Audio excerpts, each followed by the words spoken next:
NIPR, in collaboration with the Federal Ministry of Information and National Orientation, convenes and plays host to the second edition of Spokesperson Summit from the 14th to 17th of April 2025 at the Abuja Continental Hotel.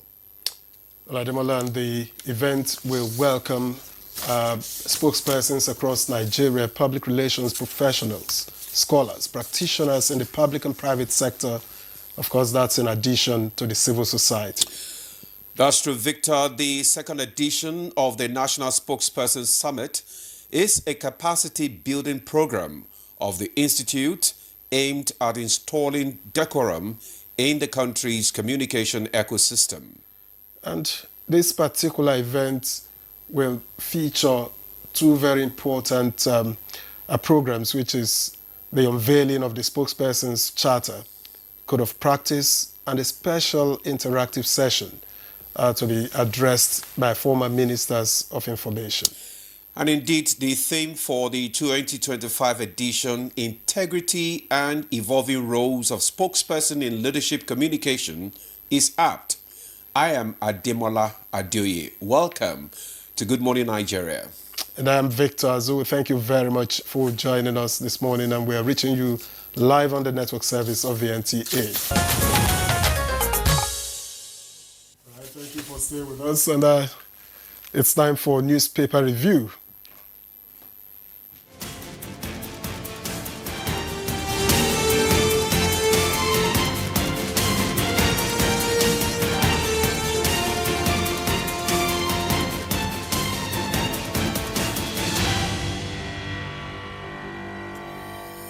Well, our newspaper reviewer, Chukwudi Okoli Ugbaja, is here. Chooks, how are you this cold morning? Good morning, how are you? Great. I was not supposed to be here today, but for some reason, the trip got cancelled. I'm happy to be here. Well, the universe at work. Yeah, that's how it works. Because if I don't see your face, I'm not sure I'll be smiling. Victor. Good to see you. Flattery will get you everywhere. I think it was Bimbo Noide who told me that in class. Let's begin with the Daily Times. And the lead story here reads, INEC acting chairman, Olumekun, assumes duty, meets LP delegation. Yes. And towards the bottom of the front page of the Daily Times, UBTH detains mother, newborn baby over inability to pay medical bills. That story is on page 11. And 150th IPU assembly ends in Uzbekistan as Nigeria advocates increased defense budgetary allocations to curb global insecurity. And back home in Plateau killings, police high command deploys assets, tactical squads to contain crisis. That one is on page 12. I guess that's the much that we can take from Lagos, but just before let's take this last one. Tenure elongation, Showore protests Egbeto Okun's continuous stay as IGP. That story is on page 2. And off to this Nigeria we go. The lead story here reads, insecurity, tackle poverty, stop over-scrutinizing defense budgets. At Inter-Parliamentary Union meeting, Nigerian Senator Ibrahim warns insecurity may rise if countries fail to increase defense spending, address rising poverty. Of course, this story is linked to the other one from the Daily Times. Beside the nameplate, repositioning of Nigeria's textile industry key for sustainable growth. That's according to minister. To find out which minister, details on page 15. And then the picture story here details Senator Victor Ume, Dati Baba Ahmed, Peter Obi, Abia State Governor Alex Oti, Senator Nenadi Usman during the Labour Party NEC meeting in Abuja yesterday. To other matters, Rivers Ijaw People's Congress knocks INC Okaba over attack on Wike, says constructive engagement will resolve crisis. Administrator appoints 23 local government bosses, constitutes new boards of agencies. And finally, from this Nigeria, FG targets 150 billion naira annual revenue from livestock exports. CBN posts $6.83 billion surplus in 2024. That story is on page 21. Ademola. Okay, thank you, Victor. I have the Nation newspaper with me, and just above the nameplate, we have the Nadi NLC Apapa battle for grip of LP with Abure. Details on page 4. Edo seeks intra-Africa trade to survive tariff regimes. We have the details on page 2. NGX Group approves 4.4 billion naira dividends for shareholders. Now, just below the nameplates, the major headline reads, Return of Naira for crude deal raises stable petrol price hope. Policy now permanent for energy security, end to reliance on forex in domestic market. Details of that story is on page 2. Then I move on to the Leadership newspaper. The Leadership newspaper, we have the same, just above the nameplate, LP crisis also, which was mentioned earlier. Just below, we have new e-visa system set for launch May 1st. Details on page 7. Global recession looms as trade war escalates. Details of that story can be found on page 4. APC is still my party, Buhari tells governors. Details of that story can be found on page 34. Thunderstorm kills 5 in Imo. Details on page 30. 125 die in nightclub roof collapse in Dominican Republic. Details of that story can be found on page 6. Chooks. Yeah, thank you, Demola. Let's quickly just mention this. Labour Party crisis deepening. Party splits into 3 factions, as if 2 were not too many. They really are bent on tearing themselves apart there. So the question you ask is, when are they going to come together so they prepare for 2027? The way things are going, the future may seem bleak over there. Return of crude for oil deal raises stable petrol price help. This is good news to me. I want to think it's good news to Nigerians as well. Most Nigerians. Because rumors were rife. Oh, government does not want to renew anymore through negotiation between NNPCL and the other oil concerns. Because government feels that the price is dropping too much and that is affecting its revenue base. You know, it's setting a competition, so to speak, that took petrol down to 880. And then PCL, Dangote, and the other people were actually 860. It got to 860. I never got lucky enough to go below, 880. So the impression was that, government was losing revenue. That's why this is happening. That is why it is not good to speculate. It is the same government coming out to say, no, it's a permanent thing for energy security. When you talk about energy security, it's not just that price stability is there for people. You also are talking about steady supply of a very important, national asset. So we are happy to hear that. Let's hope that the 960, 970 we see now on pumps would go back to the 880, 860 you just mentioned. Probably still nosedive to probably 700. Yeah, actually, I said I'm not an expert. That's why I just, from the journalist general knowledge, we just talk, then experts will come here and tell you the real thing. I think that by 2026, we might be looking at 750 or 700. That's some expertise. I don't know. That's speculative expertise. You're not going to kill me for this program. I've told you. Insecurity. Tackle poverty, stop over scrutinizing defense budgets. defense budgets would always be scrutinized. Oversight for the lawmakers must be done. But what they are saying is, bear in mind the situation on the ground, so that if we say that instead of 60 naira, we want to do this with 80 naira, it is not necessarily padding. Wartime takes a lot of money from a country. Boko Haram, ISWAP and the rest of them, Lukarawa and the rest, and the others, they may not have given us a war situation, but it's something close to that that needs money to prosecute. It really does. But there's nothing wrong with scrutiny, if you ask me. No, we said that. We said oversight must always be done. Before the National Assembly, refuses to approve a thing, they look at the previous budget they gave you. How was it How used? did you spend it? Of course, that's and so if that's they can't find justification, you don't want them to give you more. Exactly, yeah. So you can't stop scrutiny. It will happen. We started by saying that oversight must be carried out by the lawmakers, but they are implying, because of the situation, you may need to not dot all the I's and cross all the T's, in this matter. Recession looms as trade war escalates. What percentage is going to the Chinese now? 125. Well, China is fighting back. They say they are fighting to the end.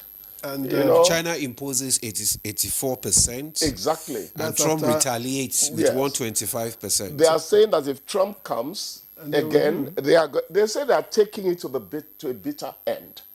They are so clear about it. I think Trump is going to find a way of, getting them to talk to him or talk with America over these matters.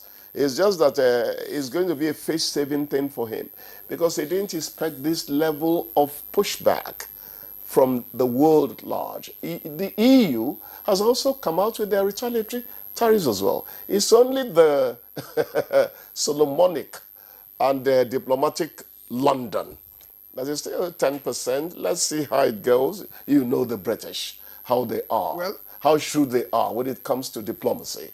At the end of the day, perhaps the U.S. will find out, like we say in local parlance, when a man cooks for the community.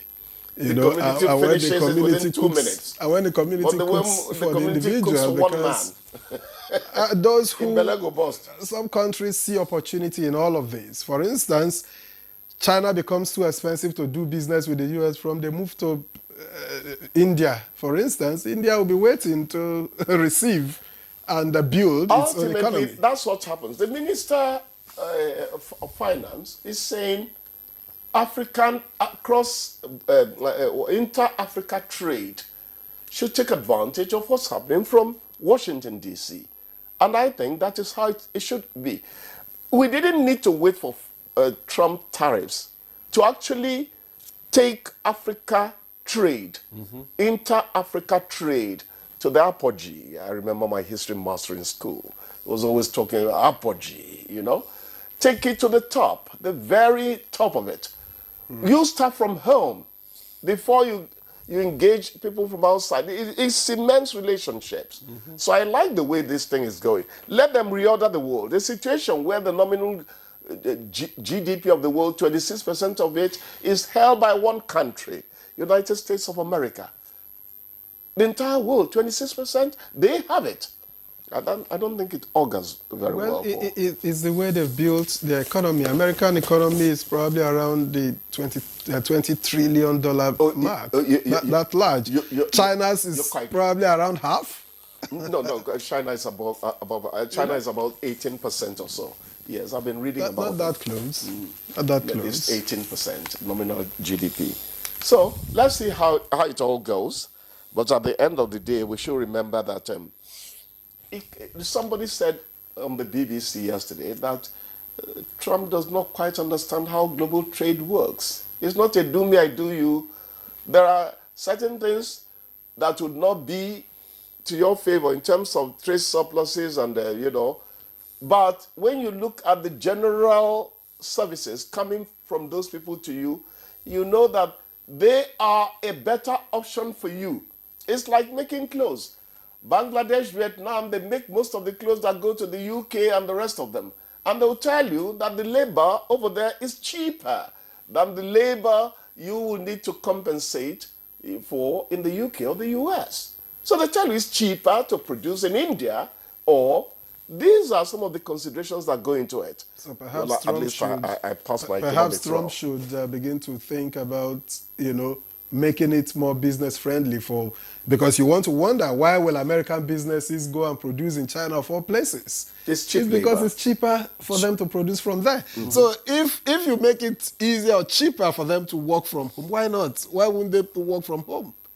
These are American businesses. They call it cheap. It's cheaper there. But the Chinese, whom they employ, actually feel they are getting good money. It's just like, $200 coming into Victor's pocket, and he starts running around Abuja metropolis, thinking he has money. I'm not that cheap. Let him go to the US, and they will know that $200 is nothing.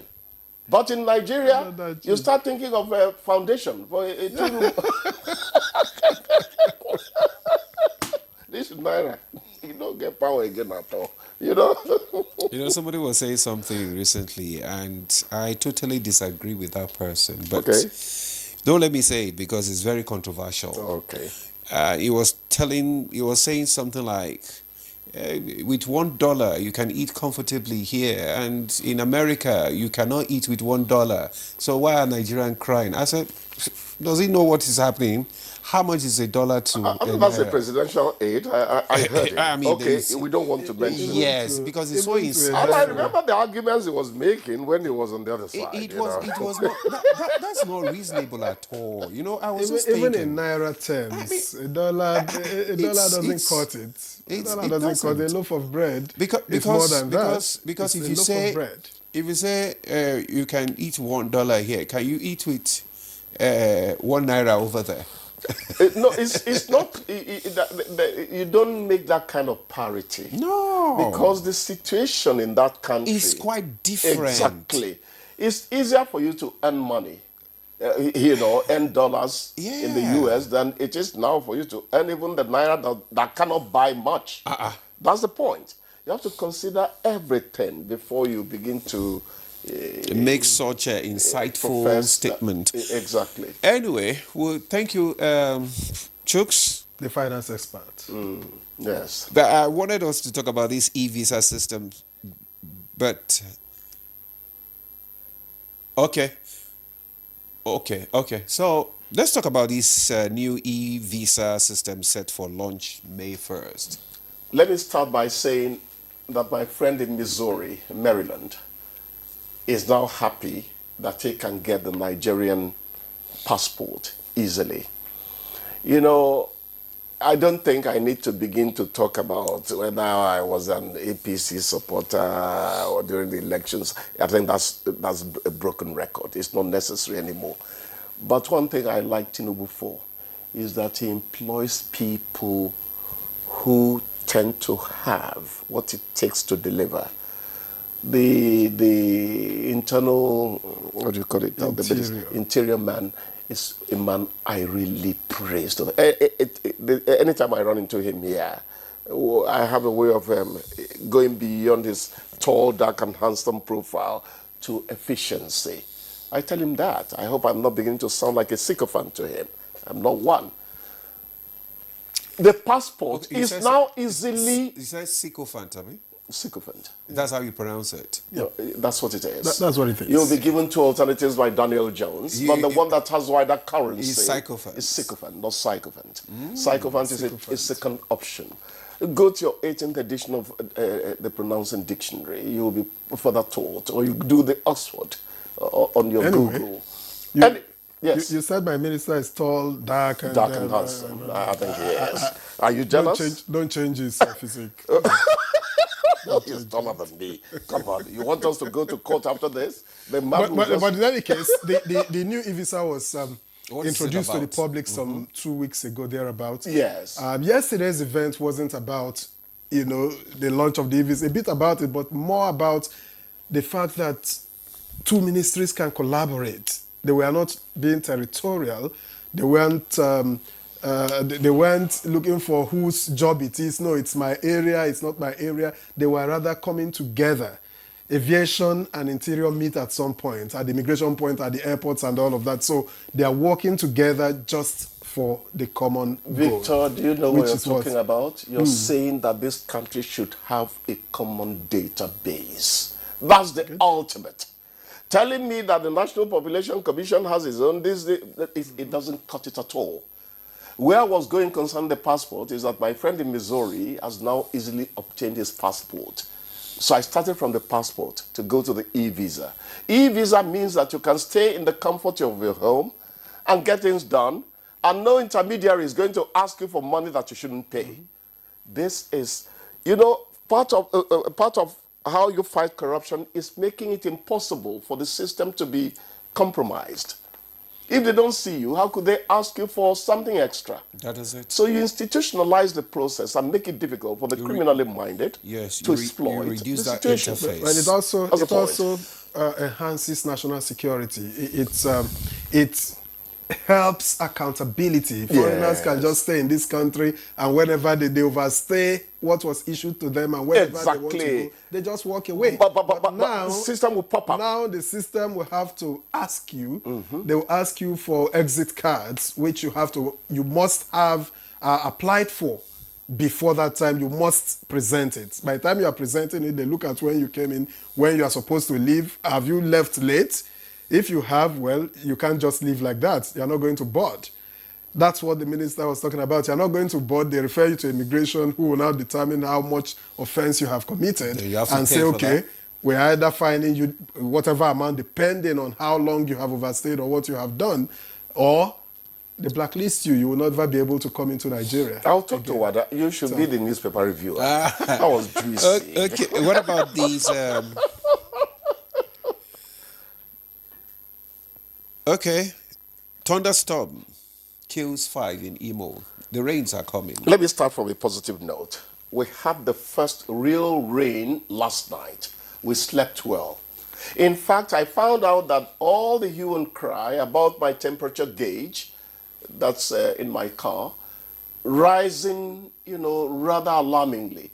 It was the surrounding temperature that was actually shooting it up, even before you kick the engine. Don't laugh, gentlemen. If the needle dropped since yesterday because the environment is... I am not joking. So let me start on a positive note. It is good for us here. It is unfortunate over there for our brothers in Imo. Nature is one force you cannot stop.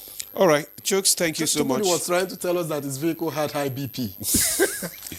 Chooks, thank you so much for today. All right, we have to just draw the curtain now. No weapons fashioned against me shall prosper. We'll take a break now. The conversation will continue. We'll start off after the break. Stay with us. You're still watching Good Morning Nigeria on the network service of the NTA. And just before we bring in our guests for our conversation on the NIPR Spokesperson's Summit, let's take this background report put together by Ibrahim Belogunda.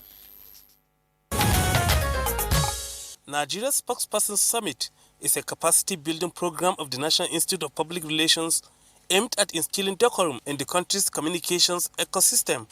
The Nigeria Spokesperson Summit is Nigeria's leading platform for spokespersons across the public, private, and civil society sectors. Convened by the National Institute of Public Relations (NIPR), the summit is designed to empower communication professionals with the tools to craft compelling messages, manage public expectations, and shape narratives that promote good governance, economic progress, and national unity.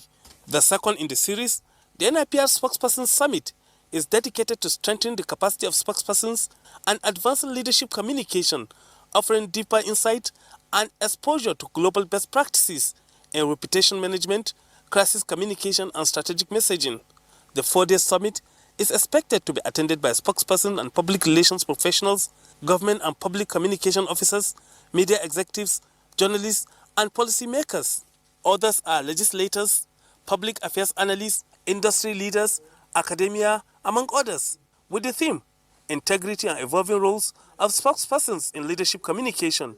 How impactful will the summit be in shaping Nigeria's communication ecosystem? How will it strengthen the capacity of spokespersons? And what are the expectations of stakeholders? These and more will be questions guests on Good Morning Nigeria will find answers to on the program. Thank you so much, Ibrahim Bello Gunda, for that background report. And we already have our guest in the studio for the discussion. And let me just introduce the acting chairman, National Planning Committee of the Spokesperson's Second Annual Summit, Dr. Muhammad Kudu Abubakar.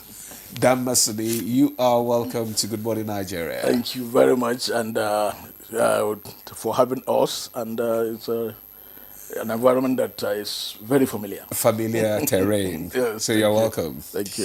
Also joining us via Zoom, we have that is Comfort Obot Nwako, Chairman, Lagos Chamber of NIPR.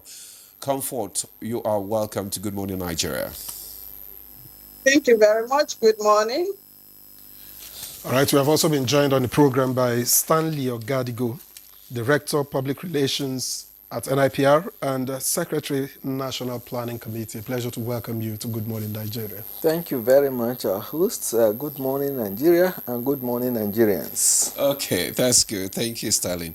All right, let's kickstart our conversation by looking at the theme of the event, which is integrity, evolving roles of spokesperson in leadership communication. How do you define integrity in the context of leadership communications, and why is it so important or effective for a spokesperson? You just nailed the entire thing. Why is it important to spokespersons? Integrity is key in everything you do. Talk less of a spokesperson. A spokesperson is supposed to represent an organization or a unit or conglomerate that he represents. He is supposed to be the personification of that organization. If that person exudes the positives, of course the organization will be seen by the publics as positive. If he exudes or his attributes are negatives, of course that organization will be seen through the negative eyes. So what that means is integrity is key. And integrity entails so many things. There will be reputation, there will be doing the right thing, being correct, being, totality of it is integrity. So what it means is that in communication or leadership communication, in fact, that theme that you just reeled out, it is actually evolving roles, integrity and evolving roles of spokespersons in leadership communication and development. Okay. We have added development because we felt that it is not just leadership communication alone. Leadership communication should lead us to somewhere. And we said development should be added. And maybe you were reading our earlier communication to your organization. So you now see we are in a climb, in a period whereby everything should lead us to development. Whether it's development in terms of social strata, economy, education, the population itself, and everything. So we are saying the spokespersons who represent organizations should be the one who will lead in leadership communication, in communicating to their publics, in communicating to their customers, in communicating to their clients, so that at the end of the day, the overall totality of the production or activities of organization or the entire nation itself will lead to development. All right. Thank you very much, Mohammed, for your opening remarks. Let me get to Stanley Ogadigo now. I'd like to ask what distinguishes this summit from last year's, from the first edition, and what the key objectives driving the 2025 events are. Okay, thank you very much. Before I get to your question, let me quickly add to what my colleague has said about integrity and communication. Well, integrity actually is one of the core values of the Nigerian Institute of Public Relations. And then integrity also is a key element in communication. And today, we are not seeing more of that in our public communications. So, it's also part of why we're organizing, or the initiative itself, Nigeria Spokesperson Summit, was bettered. It's part of teaching those who man the reputation gates of the country on integrity, the need, the value of integrity in communication. So I thank you, Dr. Abubakar, for speaking to that. We'll still come to that later. But you are talking about the difference between what happened last year and this and what we're expecting. Well, Nigeria Spokesperson Summit is an initiative of the Institute to ensure that those who are already practicing, especially our members, are equipped with the necessary tools to be able to discharge very professionally on their duty posts. Now, last year, it was the maiden edition. Fantastic. It was so interesting. And we're also glad that one of you, the Professor Tony Radia, did justice as a keynote speaker. Yeah. Until tomorrow, the echoes of his presentation are still reverberating in our minds. So this year, I just want to highlight one or two areas that are making it more exciting. This year, we're going to have what we call Information Ministerial Clinic. What is it all about?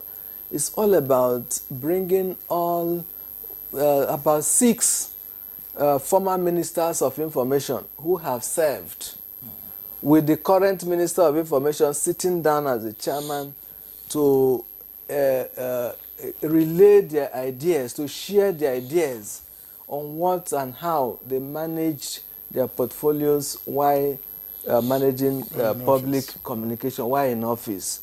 This is very, very essential aspect of this, because at times you learn not from the books alone, but from those who have seen it all, those who were there before, and it's an opportunity for all attendees to ask some relevant questions. Till tomorrow, some people are still saying, oh, when this person was a minister, why did he do this? Why did he do?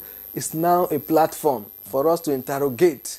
Okay, you did this thing unprofessionally. Why? The minister should be able to tell you the circumstances that were responsible for him to have acted the way he did. And if for any reason it's wrong, then some of the professionals who are also there will interrogate it, and then will know and establish that is there. So bringing all the former, most of the former ministers together on a platform to share their experiences is something that is worth while. Then another interesting aspect of it is that history is going to be made. For over 60 years, the Institute has existed. But it's this year, the 2nd edition of the Nigeria Spokesperson Summit, that we are going to unveil what we call the charter. There's going to be a spokesperson's charter and practice code. The whole essence is that you do not just charge people to work, but you also equip them with the tool with which to work. So arising from last year's, because I had wanted to say it, it's a building block. Okay. So we are not, in NIPR, we are very organized. It's a continuation. It's a continuation. So we are very deliberate. We are very deliberate in everything we do. So last year was the maiden edition. So we are building from the feedbacks of last year, and one of which was, it was agreed at the last year's summit that there should be guiding principles. There should be a document that whoever becomes a spokesperson should be handed over, so that it will By who? Be by the NIPR and other stakeholders, sister organizations, NUJ, NGE, the Guild of the Editors, Guild of Editors, BON, and the whole of communication ecosystem. They have come together, of course, spearheaded and championed by the NIPR. But in NIPR, we are very inclusive. We don't do things in isolation, because we are living in a society where you are not an island. So the council, in its wisdom, has decided to come up with this charter and then circulated across the sister organizations. As we speak, all of them have signed in that this actually reflects what we could say, yes, this should be a guiding Is the charter principle. ready? Very, very ready. In putting together this charter, did you consider all manner of pressures? Because if you are a political appointee, for instance, you know who's bidding you do. Beside being professional, there are pressures. This is not strange to you. Yeah. And indeed, in every office you occupy as a spokesperson, you are a spokesperson for an organization, for an individual. They tell you, speak this for me. Did you consider all of these pressures? I'm happy you're asking this question. The job of public relations officer is not job for the boys. And this is one of the things we are trying to correct. It's a profession that has everything to do with development. And it's not about, like you said, oh, somebody appointed you, you do the bidding of the person. We have seen all this, but they are not professional. A professional public relations officer or manager will look face to his boss and tell you, sir, with all due humility, I don't think we should go this way. So it's part of what we are bringing on board to say, look, enough of all this. Yeah, we understand that many of them have been appointed erroneously by their chief executives or those that appointed them. Now we're not saying, okay, no problems. We are not people who are not sensitive to the environment. But no problem, you have been appointed. But come, we can also teach you to be professional. Okay. One of the things we don't do in this country, and it's wrong, is we do not know when to call it a quit. If you're a sound professional and I am hired by my boss, the first and foremost, I should consider the entirety of the society.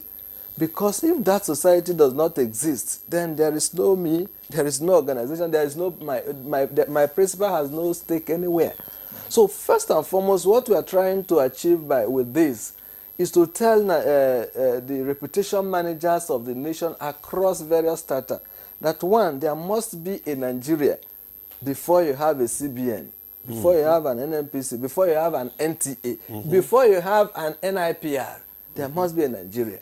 So if you have that at the back of your mind, then you should be able to know that, look, the interest of the country first. And you must, as a professional, tie whatever you are doing to the interest of the country.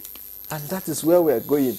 And lastly, before maybe you take to the next person, is that the contribution of every organization, in every individual in Nigeria, adds to the reputation of the country. The contributions of every single entity, every single parastatal organization also add to the reputation of the country. And that is why the Institute is seeing it as a necessity for us to ensure that those who man the reputation gates of the nation are properly trained. Because our aim is not about individual organization. Our aim is the country's reputation. As we speak now, we are not too happy with the way the reputation of the country is. So our intention is to ensure that Nigeria plays very, very active when it comes to, or prominently, when it comes to global reputation. Okay. And guess what? Reputation is everything. Once you get reputation right, man, Americas of this world, United Kingdoms of this world will come with their foreign investment without begging. Just a little clarification. Our aim is not just Nigeria alone. It is from the minute enclave to the organization, to the individual, and to the larger Nigeria.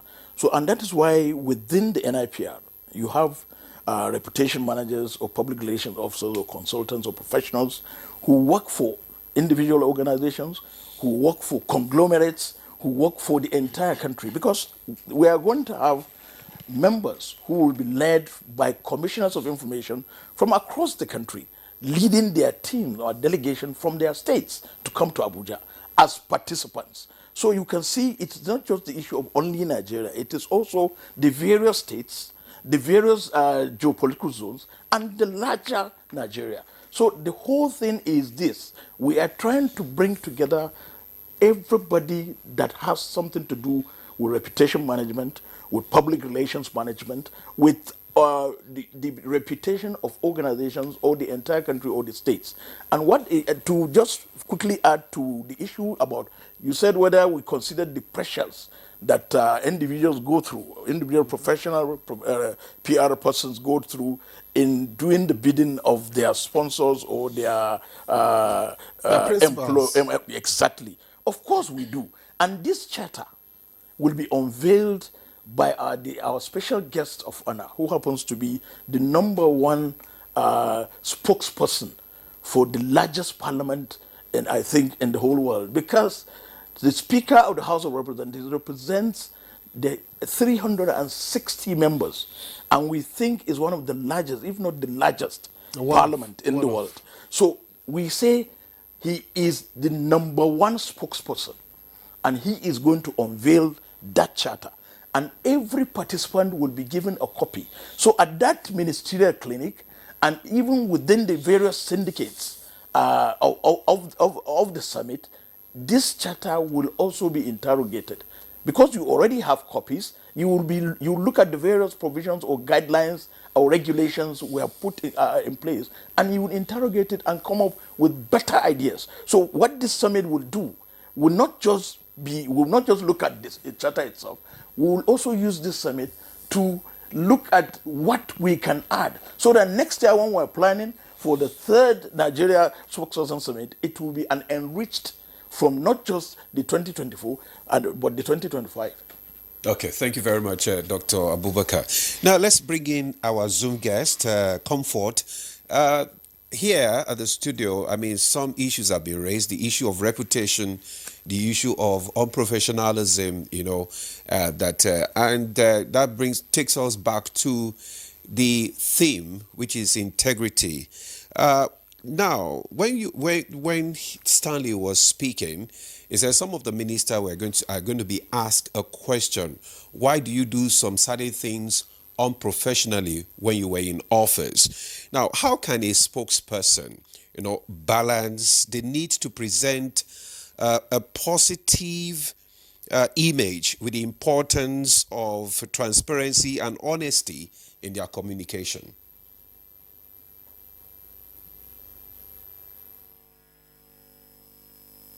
Thank you very much. And what stands the profession out is the pushing up of truth.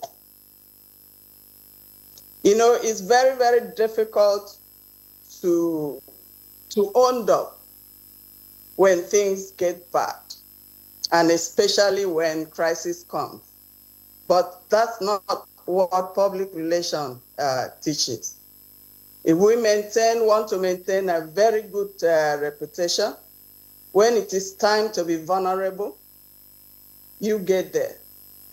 But when they know that messages are well crafted and it is meant to shape that narrative that will promote good governance, economic progress, and of course, national unity. You liken it to the Bible.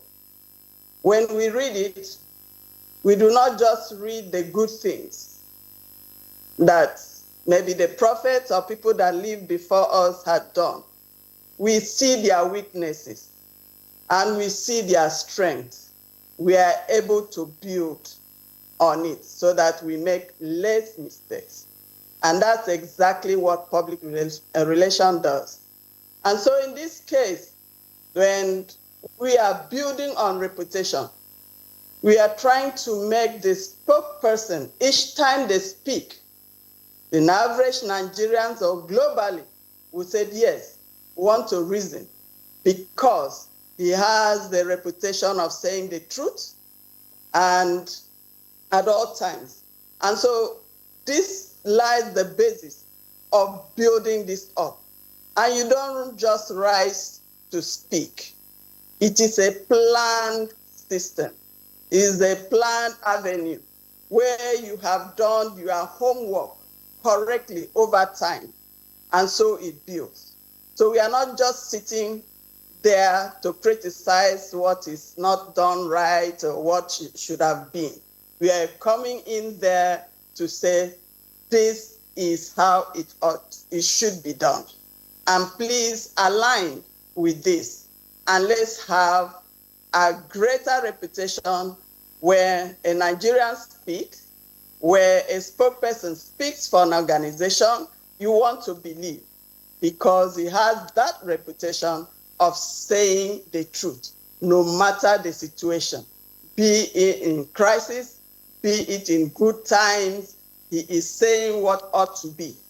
And of course, sometimes we'll see that you can be guilty, or you may not be guilty, but your approach and your words to what you say makes you guilty.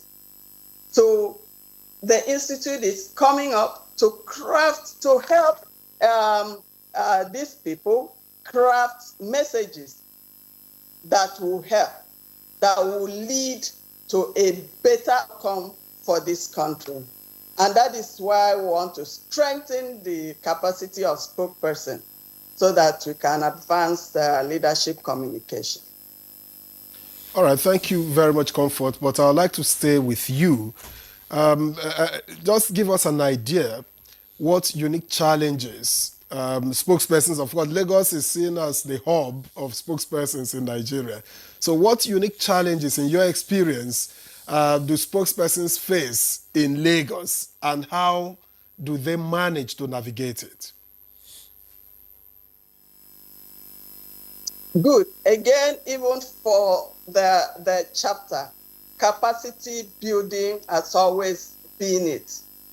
We'll try to up the tools to help the members to rise to the occasion. And you have seen since the present administration and council came in and force, we have seen so many changes. We are not just going there to picket or to fight, because we build relationship and bridges. We'll bring these people together. This is the way it ought to be. And for us in Lagos, we have been trying our best, moving it, having this capacity building, making them tools so that each and every spokesperson knows what it ought to do at a particular time. It's not just in speaking. Is in building that capacity over time so that you have the confidence also to approach when you set out things to your organization, definitely, and it comes out well, they will align next time you bring out whatever ideas that you want to give to the organization. And so in Lagos, we have been doing that. We often write to organizations. We often have several stakeholders meeting, from public sector to private sector, and even all the other people that you think they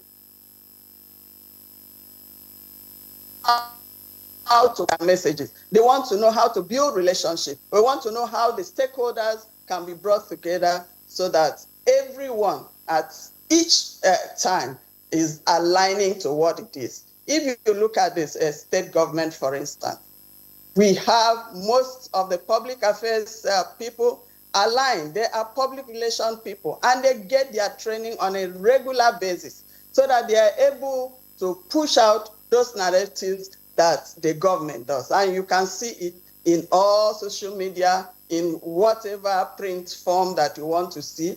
That is part of what we are pushing. For the spokesperson, be it for local government and be it for the state, as it were. Okay, thank you very much, Comfort, for that. Not just in speaking, but in building capacity over a period of time. That is well noted. Let's get back to the studio now. Stanley, I want to ask you, because I know that a lot of our viewers are wondering that, what's this NIPR, what is it all about? What do they do, and what are their functions? Now, how do you help an ordinary person that wants to probably be a spokesperson, what I mean is what skills and qualities, you understand, are essential for a successful spokesperson. Just like what he said, he's not just speaking, but he's building capacity. So what skills and qualities are essential for a successful spokesperson, and how can they be developed? Okay, thank you very much. The Nigerian Institute of Public Relations, NIPR, of course, I know that you know, but for the sake of Nigerians who may not know, Yeah. is the only institute chartered by law of the Federal Republic of Nigeria to regulate the practice of public relations in both private and public sectors. Yeah. Now, a lot is entailed in this. This takes me, before coming back again, to the issue that she raised online. Now, we are talking about integrity and then the managing the perception of what is happening in your organization and all that. The problem we have as a people, I mean in our continent, in the country, is that we solve the problem not from the root, but we just cut the grass From the surface. Now, who is a public relations officer?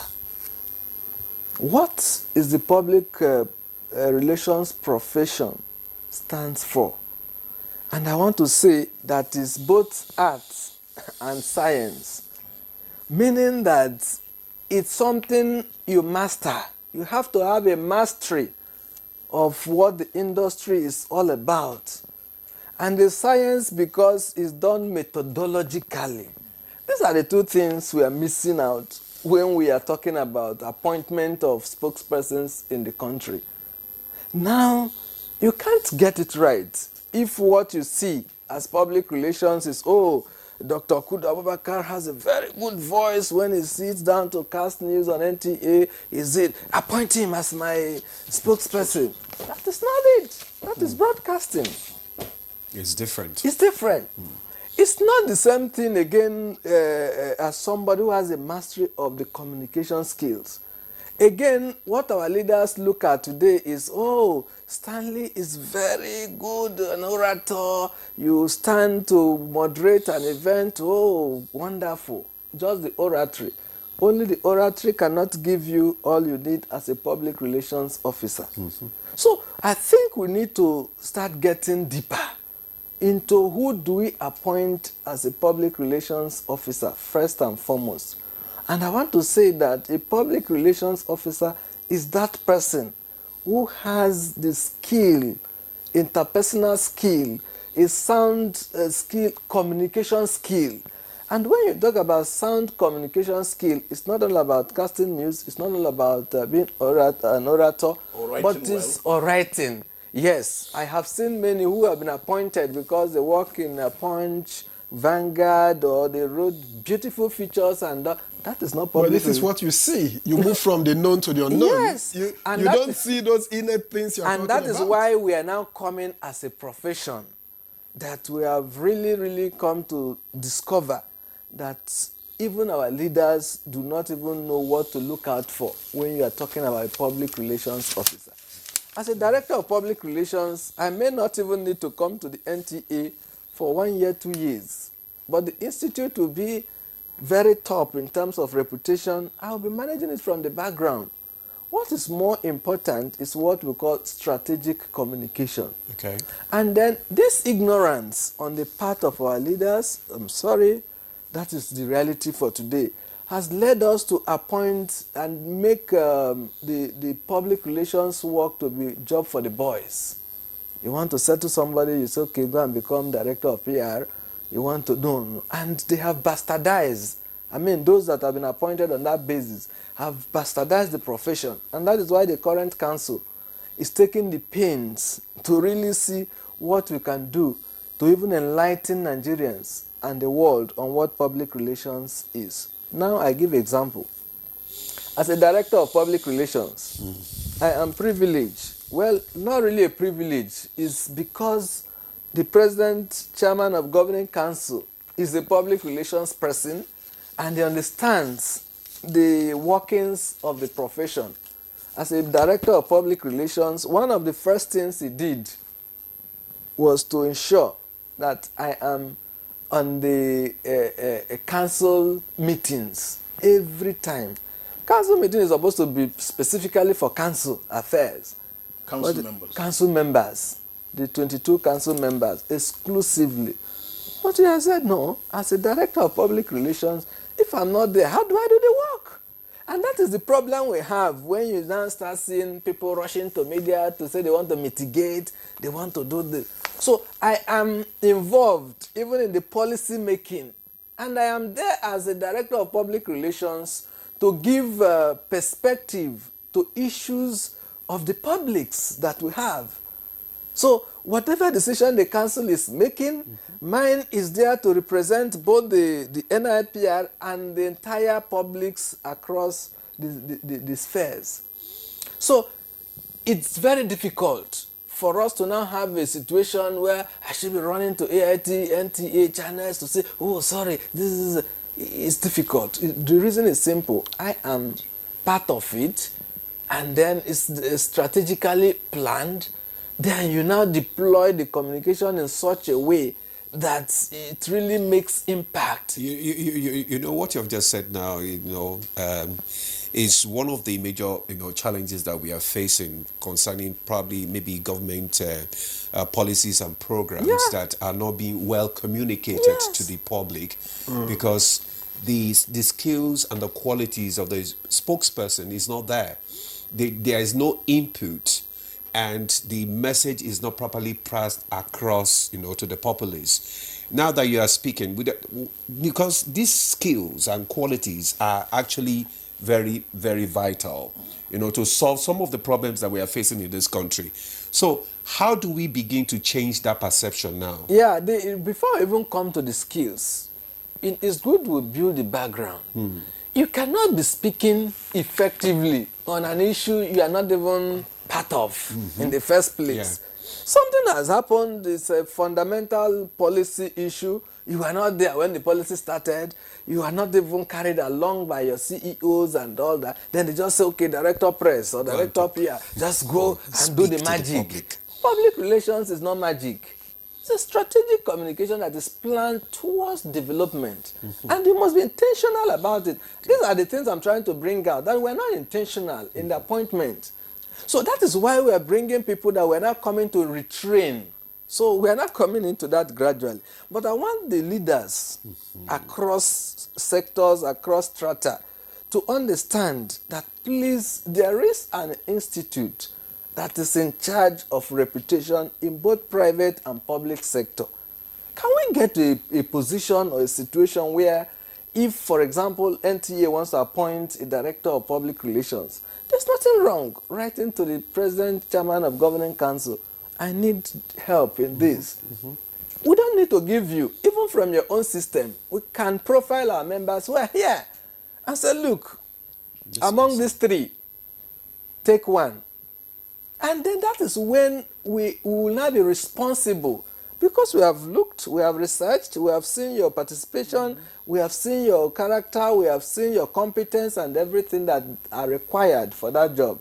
Then the DG takes one, and we come with institutional support for that person. And I tell you, if that mechanism is in place, the NIPR will also ensure that when you are not living up to expectation, we will, even before the DG notices it, we will flag it. That, look, you're not doing well, we'll train and retrain, you're not doing well, okay, sorry, we can't, our reputation is at stake. We'll replace you. Yes, in a nutshell, what Stanley is saying is brings us back to the theme of the second Nigeria Spokesperson Summit. We said integrity and evolving roles of spokespersons and leadership communication and development. Before now, before we got to this present stage, Stanley gave us a scenario whereby it was PR or public affairs was an all-comers game.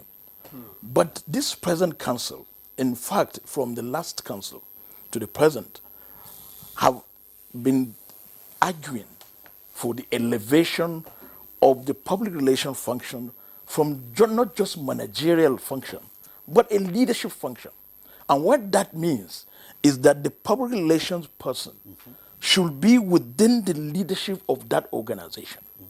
Even if he is not, like he is director of protocol to the NIPR, he is not a council member, but he's privileged to be part of the council meetings. What that means, he has the background knowledge of every issue that is discussed up to the time it becomes policy. If we do that to all organizations, the PR manager may not necessarily be a member of the executive. For example, let's use NTA. The PR manager may not necessarily be an executive director who should be at that top management, but let him be, if you like, just being listening, part of the listening of the arguments and all that. So when he comes to defend NTA or defend CBN or defend FEMA, or for example, he is in a better position. He's to talking from the angle of knowledge, exactly. And he is in a better, because he is already trained as a communicator and a strategic communicator for that matter.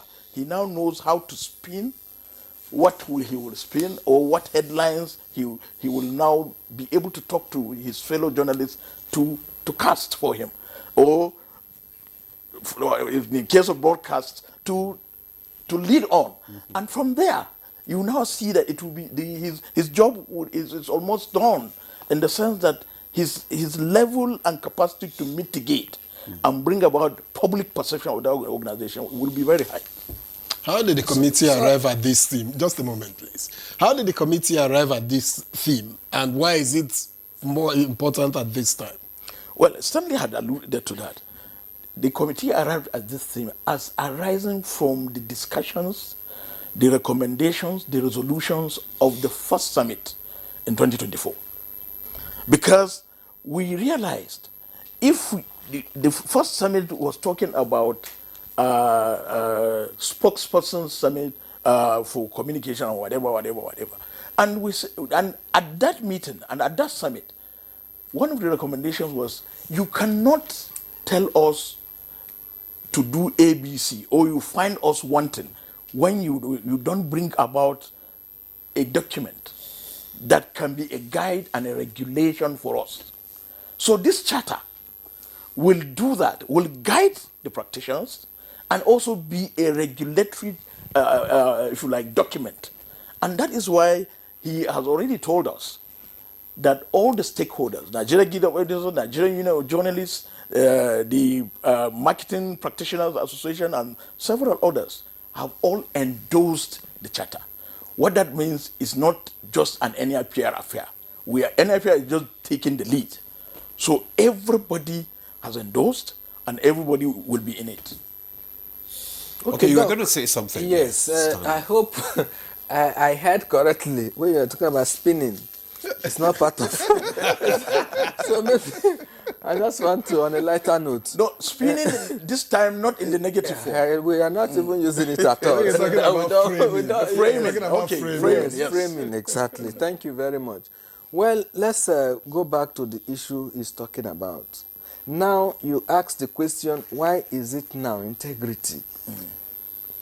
Apart from the knowledge or the study of the communication processes and all that, there are basic things a public relations officer should have. I don't want to say inborn, you can also learn them. Okay. One of them is integrity. Professor Kechuku, in one of our chapter trainings, I think last year, January, he was talking on the topic, do not lose your integrity on the job. Yeah. So, meaning that as a spokesperson, you are coming with the integrity. Yes. You should have a character.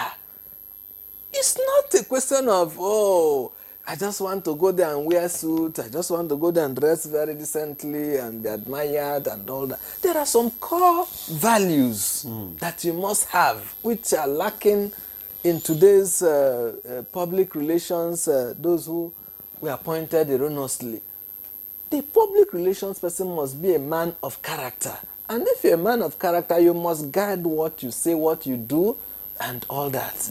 Then now that takes me to what we call, we have gone beyond normal communication, strategic communication, to what we even call responsible communication.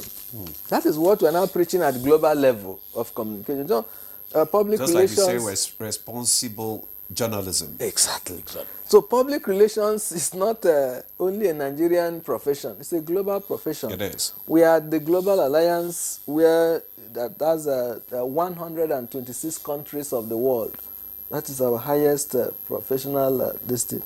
So now, responsible communication is what we are preaching at that global level. And what is it all about? As a director of public relations, you should be responsible in your communication. It's not all about, that takes me again to the issue of balancing integrity, and if your organization is doing something, how do you cover and all that. I give example. I am working in maybe transport industry, and then I have a factory that I'm a company that I'm managing, and for whatever reason, there is an accident, and there's a victim. It's not in my character to say, no, my car or none of my fleet was involved in an accident and all that. Where you know that these things, we are living in a global village. Even if you are not living in a global village, for God's sake, you must be responsible. You must have character to say, look, yes, there was an accident. The issue is what caused the accident? How are you managing the crisis? How are you communicating to the families of these people? That is what we talk about, stakeholder management and all that. So you need to really be human. At times I look at public relations as a profession that is society inclined, development based. So it's not just a profession that, I want to make money. You must be human. You must have empathy. You must have empathy. Okay, Stanley, let's bring in comfort And now. sorry, before you go to comfort, some of the skills you are looking for are soft skills like human relations. You are going to be managing a whole lot of stakeholders. You must have, even if you are not born with it, you need to be trained to know how to relate with different strata of stakeholders. The way I relate with you in the media is not the same way I will relate with government relations. It's not the same way I'm going to relate with community. As we speak now, we have corporate social responsibility and sustainability. FCT is hosting us. I need to know how to manage the FCT that the indigenes. So that's the skills we're talking about. Skills, yeah. Good. You need to possess. All right. Such skills. Let's bring in comfort as well, so that at least we can have our own contribution to this discussion. Now, comfort. I mean, from the studio now, they raised the issue of core values, building trust, maintaining credibility. For the spokesperson need to do all that for the organization. So how do you begin to build trust? What advice will you give to, the people there, the spokesperson there, to build trust and credibility with their stakeholders?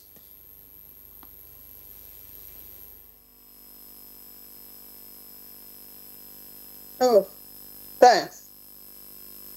Yeah, like we said, even in the Mexican, it's a deliberate effort.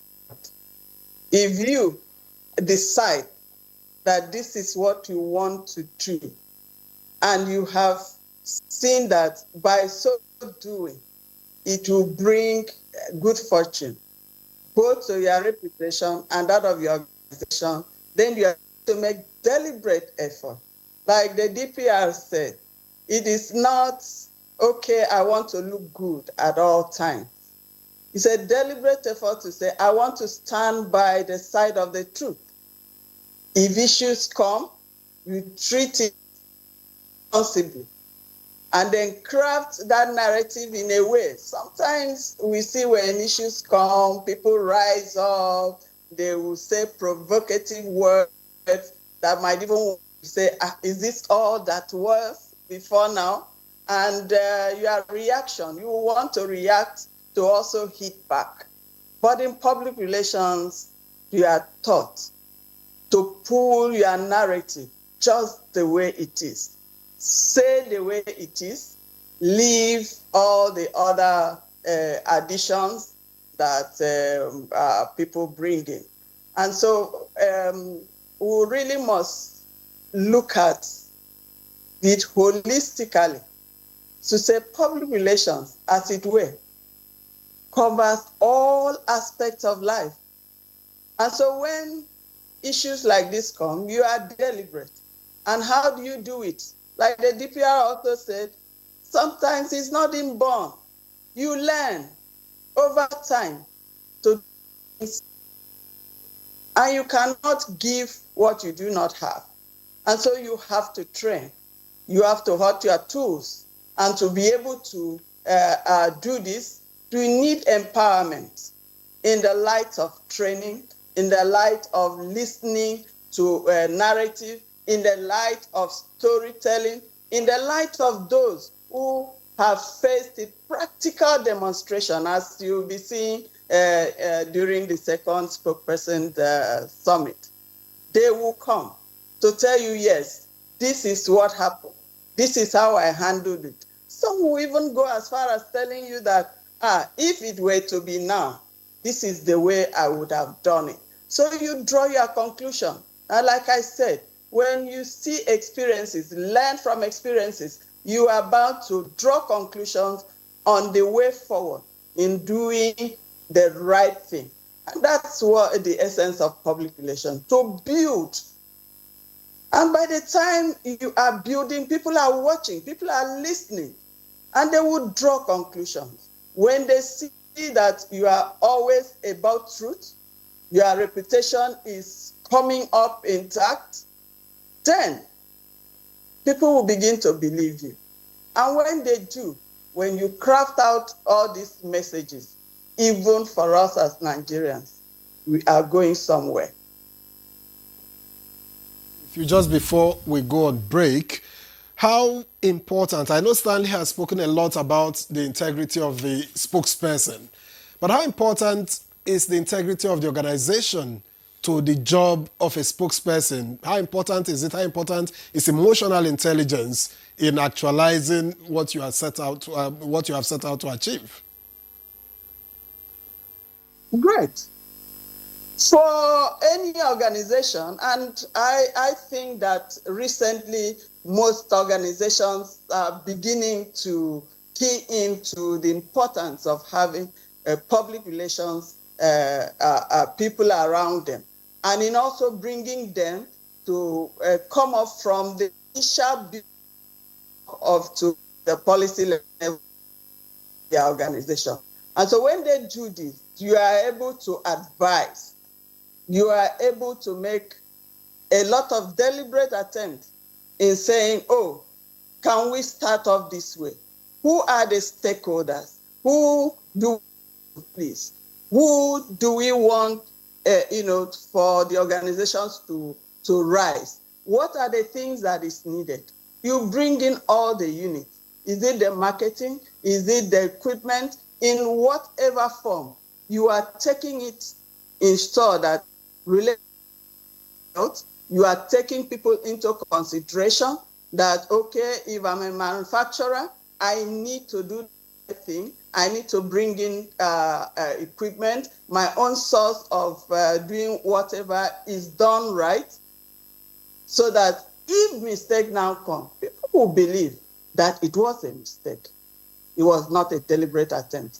And so all this does not just happen, PR, you come up, yes, I'm known. You build reputation very well before that it will rub off on your brand and you're able to. We will see the way it goes. Sometimes you are offered a brand, no, can I have this? I want to go with this brand. Because they've been able over the years to build on that integrity, to build on that trust for you to say, yes, I can have this drink without really looking back because I think they are good, not just one coming up. And so for every organization, for every individual, we need to start from the scratch to build it up using all the techniques that public relations provides, and then we will get somewhere. Certainly get somewhere, Comfort. Thank you very much. With that, at that point, we'll just take a break. And when we come back, the conversation will continue. Stay with us. Thank you very much for staying with us. This is still Good Morning Nigeria. If you've just joined us, and we've been discussing the second edition of the Spokesperson Summit put together by the NIPR. And a lot of issues have been raised. But as we go into the final lap of this conversation, let me get Stanley talking about the event itself. Now, beyond attendance and numbers, what metrics or indications will help you determine if this year's summit has been successful by the end of it? Okay, thank you very much. Just before that, I'd like to just throw a little light on what has been discussed before we came on break. Now, when you want to retain trust of your stakeholders, first and foremost, building integrity of any organization is dependent on 3 levels. 1, the integrity of the organization you are working for. 2, the integrity of the principal, who is the CEO. Then 3, the integrity of the person as the director of public relations. So you see why integrity, even in our team, is very, very key. Yeah. So as a public relations officer, you must have integrity, and then all your activities must be driven by integrity. And part of integrity is also telling people to do what you are doing, what you are saying. I hate it when people say, do what I say, but don't do what I do. That is not a PR person. The public relations officer must be seen to be walking the talk. You must be seen to be telling people this is where we are going, and they see you going there. And that is the problem. Some of the leaders will say, okay, well, this is the focus of this organization, whereas they are going the other way. And that is how it's difficult, and that is why it will be difficult for the public relations officer to build any trust with the stakeholders. So building the trust will warrant that the organization must be seen to be doing what it is telling people that is out to do. So it's the duty of the public relations officer, but that comes with a lot of courage and professionalism. Well, at the rounding session, we'll come to that. How do you check the SSs of your members? He hasn't even managed to respond to that. No, you respond to that, yeah. But I just in continuation of what he just said now.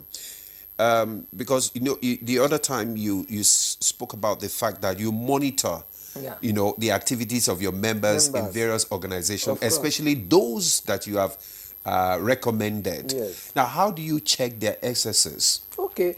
It's part of what the code is going to help to do. Okay. You see, we're coming from somewhere. From last year, there was need because of the atmosphere was charged and people were, oh, this is lovely. We cannot just step out of this hall without. So we agreed, and this year the charter is going to be unveiled. Okay. So it's going to be part of the mechanisms to really check, because you now have what to check to a guide that I can now hold you on to. Oh, Mr. Man, but you have a handbook. Article so. Yes, says this, you should not go. Then secondly, apart from that, we actually have an act. And in the act of the NIPR, there are some disciplinary measures. Okay. The institute, in fact, up to tribunal, that the institute will have a tribunal that will try quackery and all that in collaboration with the Ministry of Justice. So we have a lot of provisions on how to check members who are erring and all that. So we have a lot of mechanisms. Then coming back to your yes, I'm asking what metrics you will use to determine that the summit has been successful. Okay, a lot. One, before now, we have also developed questionnaires. We have already developed feedback mechanisms from the registration to the point of the session, through the whole session to the end. We are deploying certain measures that give us some instant feedback.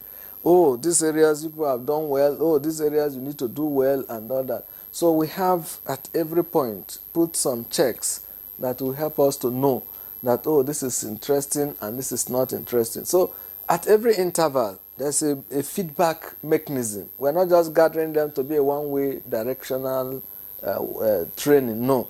As we train you, you tell us your needs and then assess even the organization. We are your regulator, but we are giving you open check to please let us know where we have not done well.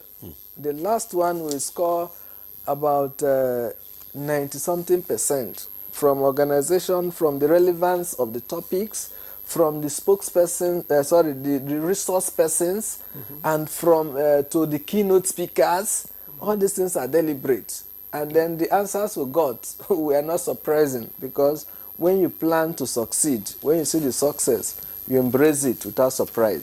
So the same thing, the same mechanism we're going to apply this year. From registration, how are you being attended to, then to the relevance of the topics, the people that are coming to speak are the best in the industry, then what they're speaking on, and then as they're even speaking, there's also a mechanism for you to get instant feedback as they speak.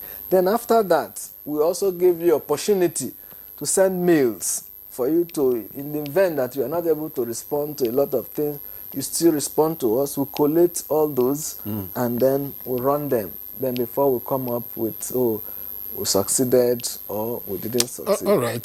Thank you. And as for, anyway, I don't know what I was we going want to ask, okay, because go ahead. coordinating an event of this magnitude will come with some unique challenges. Exactly. So I'm asking, what hurdles, whether logistical or operational, has the committee come face to face with ahead, in the run-up to this event?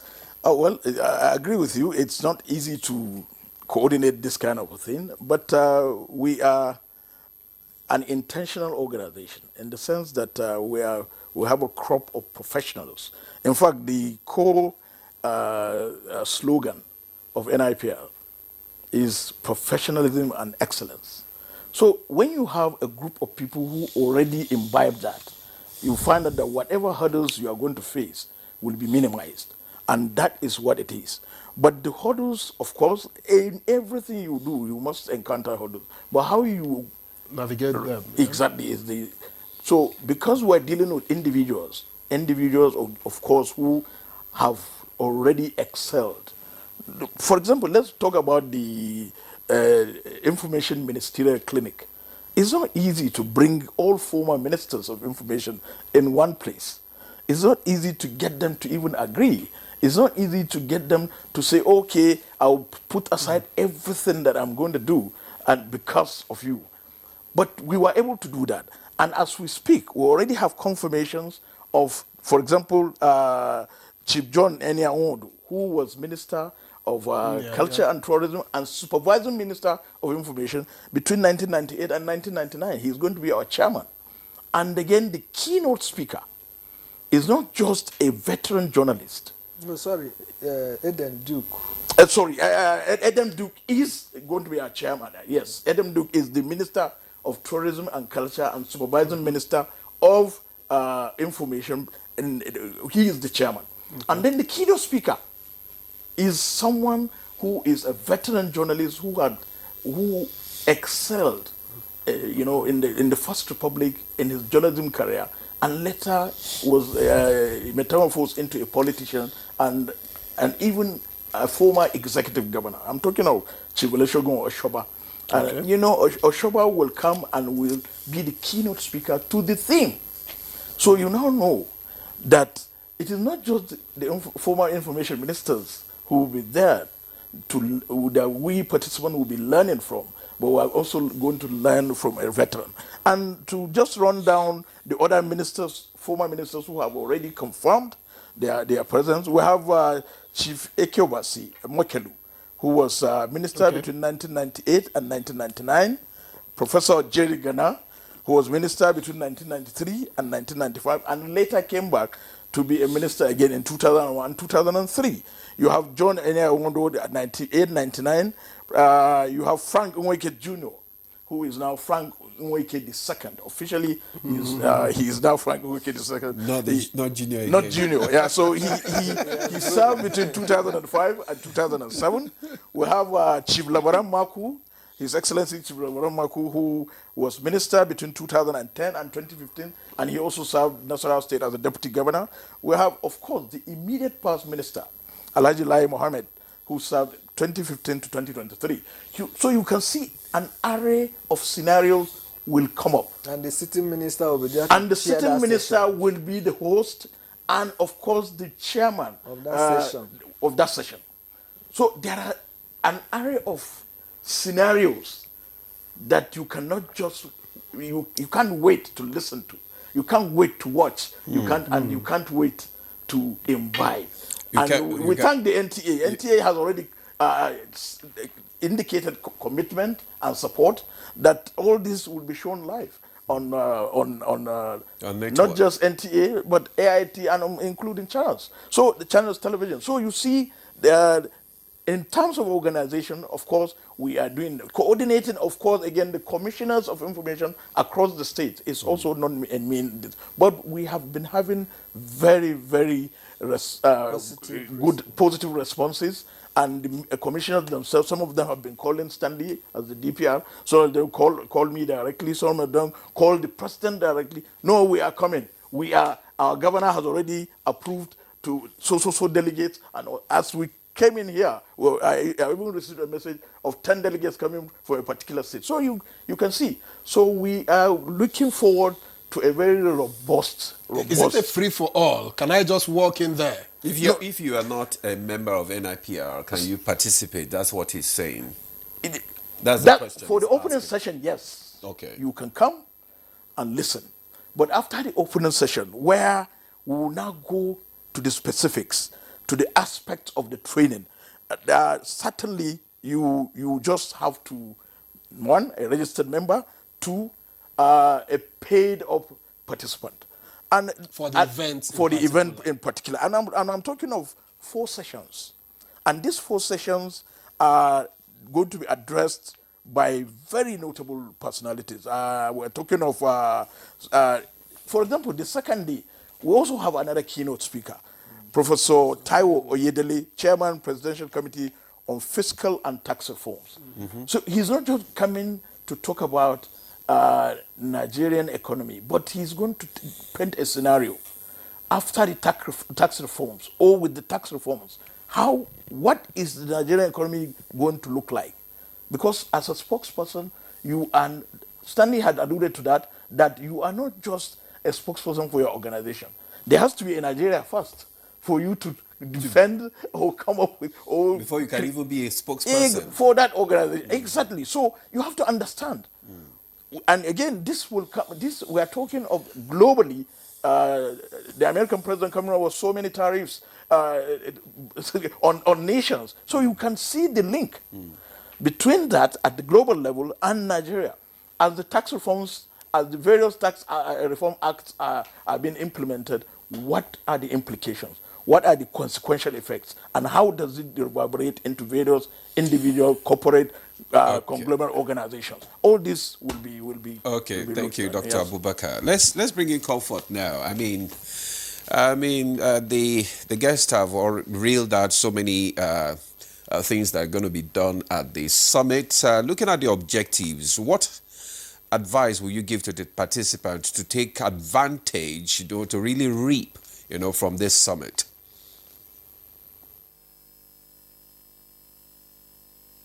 Yeah. It's really stated. If I weren't a peer practitioner, I would want to be one. And so, with all that has been reeled out, which are real, I want to encourage everyone. First, I want to encourage organizations to allow their spokesperson to be at this event, because it will be to their own credit. And for the spokespersons themselves, build your self-development, build capacity. Do not wait to be sponsored. A lot of times it's about us. It's about the future that we want to craft. And so make a deliberate effort to be in Abuja from Monday. And you'll be glad you did. NIPR don't just do events. We are deliberate. It's planned, and we sustain it. And we know that stakeholders definitely will benefit. The ripple reaction will be to the country, will come to organizations, and of course, our self-worth. So I want to encourage everyone, every spokesperson, and a would-be spokesperson to try to key into this event, this summit, and you'll be glad that you did. For us in Lagos, we are getting prepared because we know the value and we crave for it. And I know most of the spokesperson from Lagos Axis will be in Abuja. Thank you, Comfort. Just before we go, I just want to take this as my own takeaway. How is NIPR planning to ensure that the outcomes from these summits don't end on paper? Talking about the charter, I'm talking about the code of conduct. How do you intend to ensure that it becomes, it gets national action? Okay, thank you very much. At every step we take, you see that we are very deliberate and intentional. The Speaker of the House of Representatives is going to unveil the code and the charter. That already is making a statement. So from there, we are going to ensure that by what you are holding, you shall be not judged per se, but you shall be measured.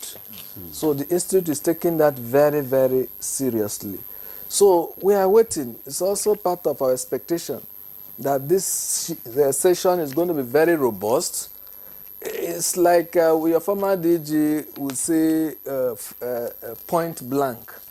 We are going to have it point blank ourselves. And that is why I agree with Dr. Mohamed Kudu Abubakar that it's not for everybody. After the opening ceremony, we go into the nitty-gritty of and that is where you now see professionals. We are going to have hard talks, frank talks, and point blank issues where we train. And indeed, if I may just quickly add, Mr. Point in 30 seconds. Sorry. will still be there because he will be giving us a paper.